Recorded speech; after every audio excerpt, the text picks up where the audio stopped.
Hey, what's going on? My name is Coach Lee Hopkins. Our pronouns are he, him, his, and I'm a social connections coach for the late diagnosed autistic adult. And you're listening to the Patterns of Possibility podcast. This is a podcast dedicated to helping you replace harmful patterns with new possibilities. In each episode, we explore topics that inspire you to be yourself, live your truth, and make lasting connections. In this episode, we're going to talk about what it means to self-diagnose. We're self-diagnosed with autism. And I know that some people out there feel some kind of way about it. And when they mean feel some kind of way about it, means that they don't like it. They prefer that a specialist diagnose them. And I disagree with that. I completely disagree with that. So today I want to talk about what it means to be self-diagnosed and what it means to be professionally diagnosed, the differences between them, the pros and cons, and yada, yada, yada. Are you ready? Let's go.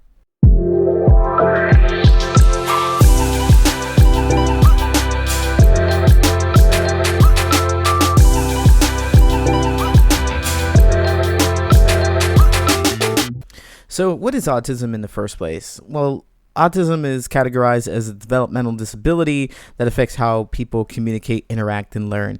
And I already have problems with the fact that people say it's a disability, and I think it's just because of the way it affects me. Because remember that autism is a spectrum and it impacts people differently. And so I've always viewed my autism as I've discovered it as a superpower. And I prefer to think of myself as a person who doesn't have disadvantages. I just have different abilities. I'm able to do something different than other people are. And everybody has some kind of ability that's different than another person because we're all unique. We're all different. And so I like to put a positive look on it. And I know that there are people out there who are on the spectrum, who are at a different place on the spectrum, who have much more sensitivity to light and sound and overwhelmed and struggle to speak or make eye contact. I understand that that is true for those people, but it is not true for me. And I want to stress that I am speaking from my own personal experience. And so when you hear this, I want you to think about your own personal experience with autism rather than what you think other people should feel or how you think other people should act, because that's just going to cause more frustration on your part to try and control other people and what they think and what they feel. So with that out of the way, this is based on my own life experience, all right? And so I'm self-diagnosed. I'll just put that out there right there. I'm self-diagnosed autistic, and this has been something that was been fairly recent. I announced it on my podcast a couple months ago. I announced it when I really felt like I understood. And there's been signs there all along. And so for me, my journey in discovering my autism, because from my own personal experience, I've always thought that autism was a behavior or a disability that impacted kids. And that seems to be the way it's marketed out there too. If you search autism, it's usually related to kids and not so much adults. But I digress. I thought it was related to kids with behavioral problems and sensitivities, unwillingness or inability to speak and interact and just be quote unquote normal, right? And so that's what I thought autism was. But until I started scrolling through TikTok and reading Reddit posts and really connecting with those experiences that other people shared, because what happened for me is that people would describe their experiences, their life experiences. They would talk about things and they would say, oh, by the way, I'm autistic. And I'm like, oh, by the way, you're autistic, but you are living a similar experience as I. You are thinking and processing the very same way I do. I can relate completely to what you're saying right there. I've had all of these experiences that you're talking about, and I'm not autistic. I'm not a kid who struggles to make eye contact. I've somehow made it through the corporate life and worked my way in the corporate places. I'm able to communicate and connect with some people. I don't walk around with earphones or headphones on and I can make eye contact. In fact, I prefer eye contact. So what are you talking about? You're autistic. Not autistic. I don't think you're autistic either. And so I went through this whole process of trying to relate myself, or trying to figure out what they were saying, because it just seemed like it was a bunch of weird, strange BS. But I'm super curious.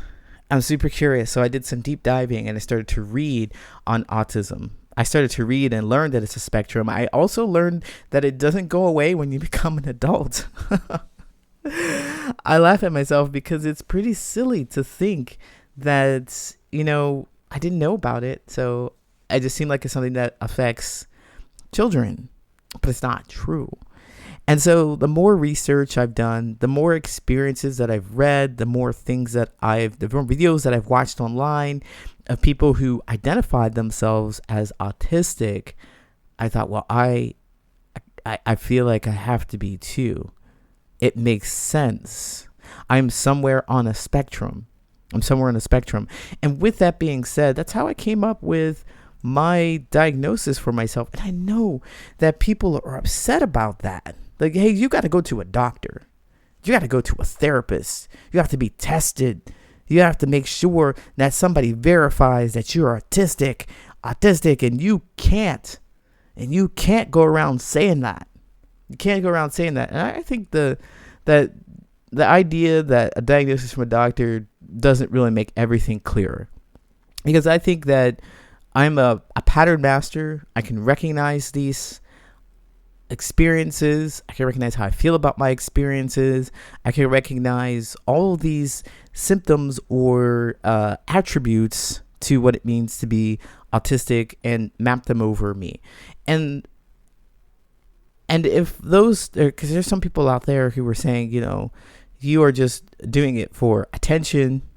You were just doing it to try to fit in somewhere. You're taking away the light from those people who are truly autistic. And even within the neurodivergent community, there's a bit of scuffle and frustration and infighting within it. Is you have to be diagnosed by a reputable source. Yeah, I'm like, well, I think I'm able to tell you who I am. And I think the only reason why I want to tell you who I am is to make it easier for you to connect and communicate with me. Because if you know anything about autism, then you would know some of the signs, symptoms, and patterns that I'm likely to show you. So I want to tell you right up front, this is one of the hallmark ways of us to connect. This is one of the best ways that I'm thinking to connect. This is who I am, right? I would liken this to sexuality or gender and say, hey, this is who I am. And you can't tell me who I'm not. You can't tell me who I am.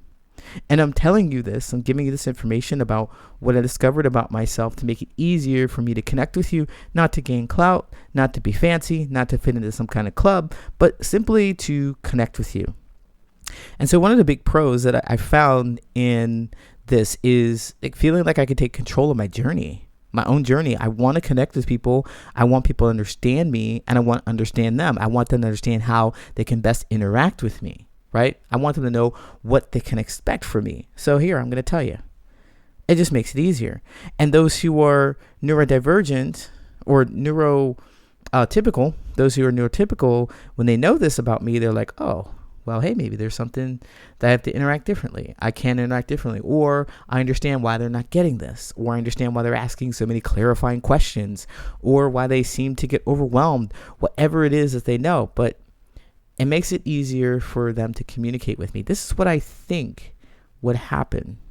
This is what I believe. And that's why I would say I'm self-diagnosed. I want to be able to find my community sooner. I open up the door to communicate with people who understand me. So it's kind of disheartening when I say, hey, I'm like you. Hey, I'm like you. And you'd be like, they not like us. Get out of my face with that. They not like us. Okay, that's hurtful. That's hurtful. I also think that the self-diagnosis helps me validate my struggles on my own terms. Like, I know a bit about why, now that I know if I put myself under this autism label somewhere on the spectrum, now I know that my overwhelm, my meltdowns, my depression, my sensitivity to sound, foods, wanting to eat the same foods over and over again, those are just things that autistic people do. And I'm like, oh, that makes sense. I know so much about myself. I know why I struggle. And so I can go to resources, a community who I imagine would have the same kind of struggles.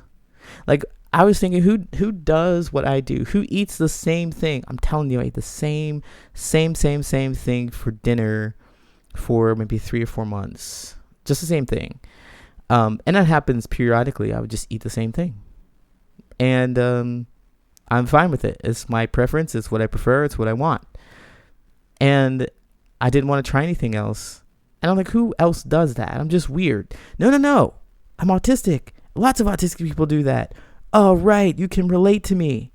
You can relate. Thank you. I'm so glad. Now, one of the things that I like to shift towards the cons, if you will, the cons of being self-diagnosed, because I think there's some people out there who will say like, oh, you shouldn't do that.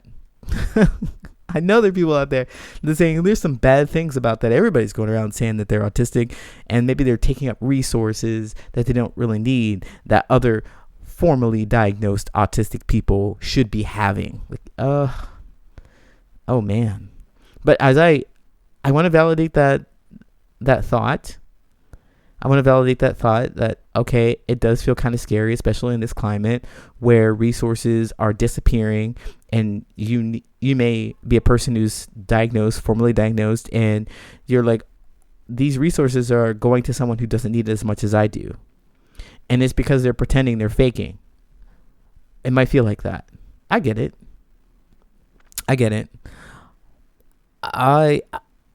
That is not personally my intention. And I imagine that many people who are self-diagnosed are just looking for answers and understanding. So with this lack of formal validation, there's really no paper trail that when you're self-diagnosed. And you might have to deal with people who are dismissing your diagnosis simply because it's not from a doctor. And you could be really frustrated, and you could feel doubtful about your experiences, and you have to constantly explain yourself. And that's one of the cons of being, self-diagnosed. It's like people are going to come at you. They're going to say, where's your paper? And immediately as I say this, I think, oh, man, it's different. I think when you are a doctor and you need a piece of paper that says that you're licensed and certified to examine me, you know what you're doing if you're going to cut me open, you're skilled and you've been tested in this area. But when it comes to a formal diagnosis, I think, well, you know yourself pretty well. If you're doing the research and you understand about yourself, I don't think there is any harm. But it is a con for some people. You can't get the resources that you need if they're looking for a piece of paper that says you need to be formally diagnosed. You might also, another one of the cons of being self-diagnosed is you might struggle with misunderstanding. Like I said, in the neurodivergent community, self-diagnosed individuals just face so much skepticism, because people are like, you're not like us. You don't have this piece of paper. And I personally feel that it is a way to exclude people. You're not part of the club because you don't have a piece of paper. You are not a doctor because you don't have a piece of paper. Well, of course you're not going to be a doctor because everybody wants a certification. Everybody wants to know that you know what the heck you're doing.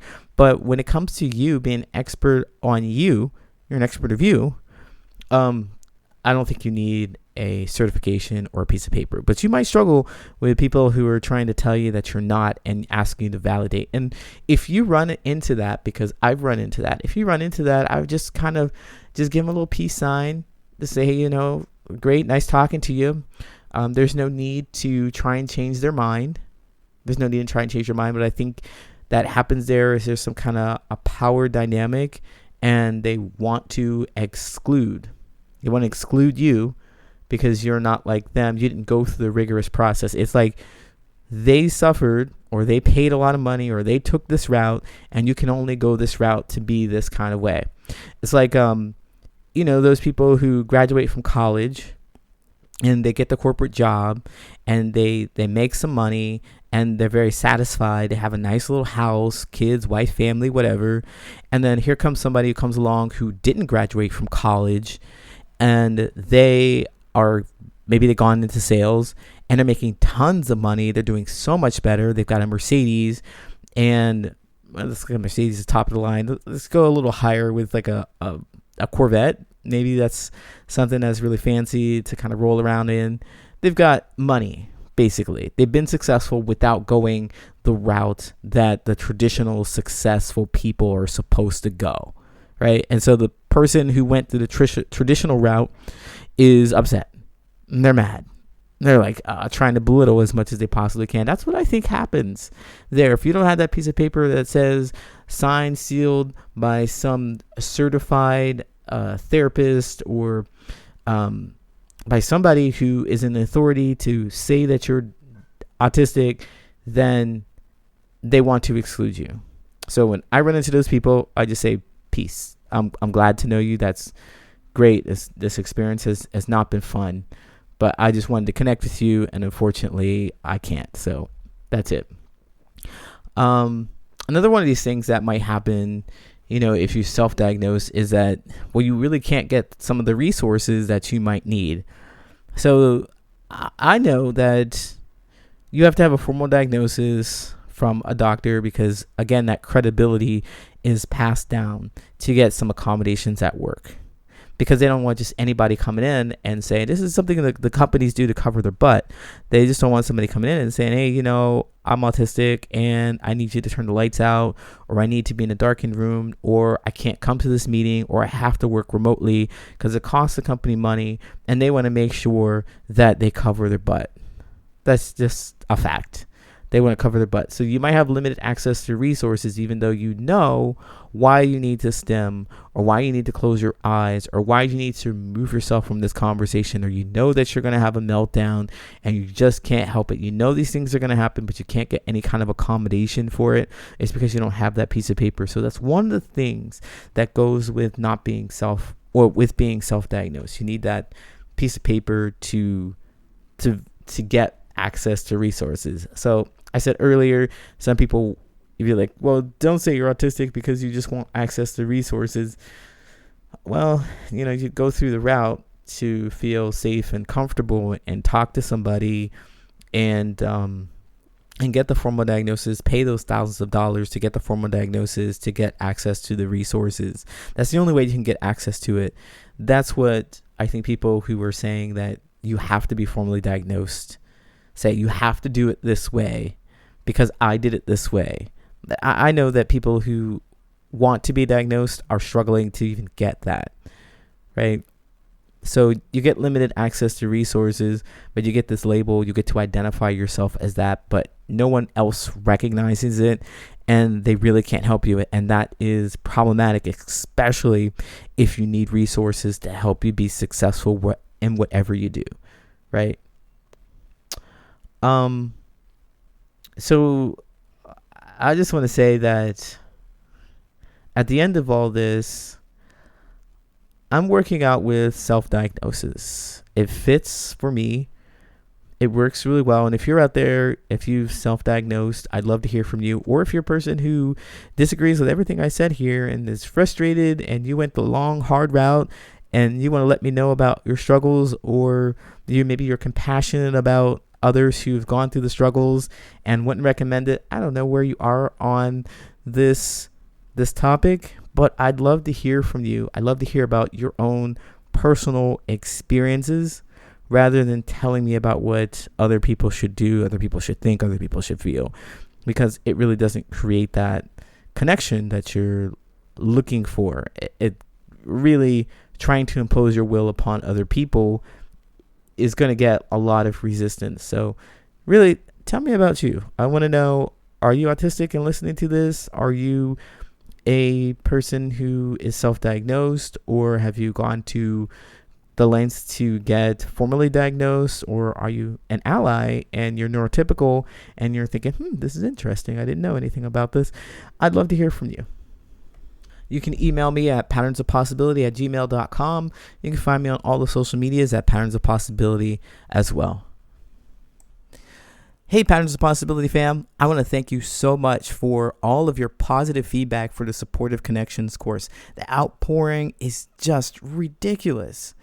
If you haven't heard about this, I dropped it a couple of months ago on my website, patternsofpossibility.com. Just click resources to get instant access to the free Supportive Connections course. You're going to learn exactly what you need to create healthy, supportive relationships. Because a lot of us, if you grew up in a household which you didn't see healthy connections, you were trying to figure it out all by yourself, you might not know what it looks like to be in a healthy relationship. This is for you if you find it difficult to communicate your own needs, or you feel like you always have unmet expectations in your relationships. If you struggle to recognize toxic behaviors, or you keep tolerating disrespect, manipulation, or control, this is for you. And it's free. Go to patternsofpossibility.com, click on resources, and get instant access to this free Supportive Connections course today. Now let's do the listener letters. If you have a question about your family, friends, business, coworkers, anything that goes on with your relationships, you can write me at patternsofpossibility@gmail.com. Is it wrong of me to say I'm autistic instead of I'm self-diagnosed autistic? I recently came across a YouTube video of an autistic person saying I shouldn't call myself autistic if I'm self-diagnosed. I don't like saying I'm self-diagnosed usually because most people know very little about it and think it's just saw a video of autism on TikTok and now I have it. When I've done so much research and I've been on the wait list for several years. I only feel comfortable telling someone I'm self-diagnosed if they're also autistic, and even then, I'm scared they will hate me because of it and think I'm faking. I keep trying to convince myself that I'm faking and being overdramatic, and that I'm not actually autistic, but it doesn't really make sense because of the amount of research I've done and related it to myself, but I keep thinking I might be faking. So would it be wrong to say I'm autistic even though I'm self-diagnosed? Well, I appreciate you writing this. And my thoughts about this is I basically said them. No, I don't think it's wrong. But I think that there are people out there, of course, who don't want you to say that, who feel like you're stealing their identity if you did. You know, like if you're old enough to remember Rachel Dolezal, I think is her name, Dolezal, who said that she was a black person, but she had two white parents, and people were really upset about her and stealing black culture, things like that. It feels like an appropriation to many people out there. And so they want you to speak it a certain way. And this is a tale as old as time, where people want to be a part of a community and they say they have the same attributes, but they're excluded. And you can see this all over the place with any kind of they, them, or not they, them as in not they, them as in non-binary, but as a person who is an other, like let's say now I have a lot of money and I want to be affluent. I want to have all the rights and privileges. And the people who've had money for decades are like, no, you are not. Or maybe even for centuries, for generations, they're like, you're not part of this. But I have just as much money as you do, but you do not have class. You know, things like that. It's not official. You don't have your name on a school or something ridiculous like that. Something really wealthy people have. And so you can't be a part of the club. And there's always exclusions. And there's always people trying to fit into those groups. There are people trying to fit into those groups. And I'm not saying that you're saying that you're autistic for clout. But I noticed that everybody who wants to speak their truth as they know it are going to run into people who deny them, who will say, no, you're not. This is not you. This is who I think you are. And you need to be in that place. And the important thing is to be able to understand where that's coming from and know more about yourself and be grounded in who you are, grounded in what you know about yourself, and don't let other people define you. Because of course you need other people to reflect back your reality. That's how I discovered my autism, is because I kept attracting the neurodivergent people too, people who identified themselves that way, not only watching videos on TikTok, but people would kind of say, this is who I am. And I'm like, wow, I'm so much like you. And I know that one of the laws of the universe is that you attract who you are. You really do. You really attract who you are. You attract the same kind of people you are. You mesh well with those people. There's attributes to those people. You may see them right away. Like they may be something that you could have one of your five senses. Like you attract people with glasses, or black people, or what other race you're in. You attract people that are your same gender, or people that you romantically attract to. These people just come to you, right? And you may not know why they come to you. You may not know why you're on the same level and are surrounded by them, but there's something that unites you.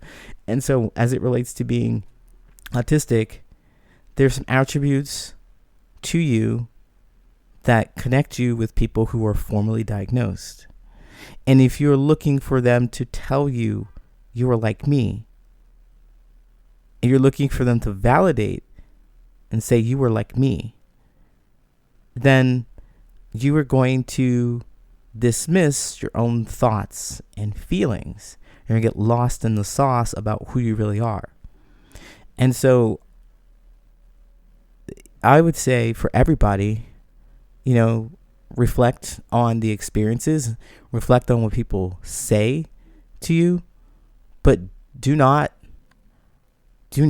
look for them to accept and say you are like me. It's great if it happens, but you have to say it for yourself first. I know who I am. This is who I am. And people, they're going to respond how they do. They're going to say, hey, I see it. I see who you are. I'm glad to know. Thanks for telling me. Or they're going to say, no, you are not like this. This is not who you are, because it's not real. Pick the people that you want to be around. And finally, I appreciate you being a listener. If you got something of value out of this podcast, please share it with other people and leave a 5-star review on your favorite listening app. We'll see you next time. Take care.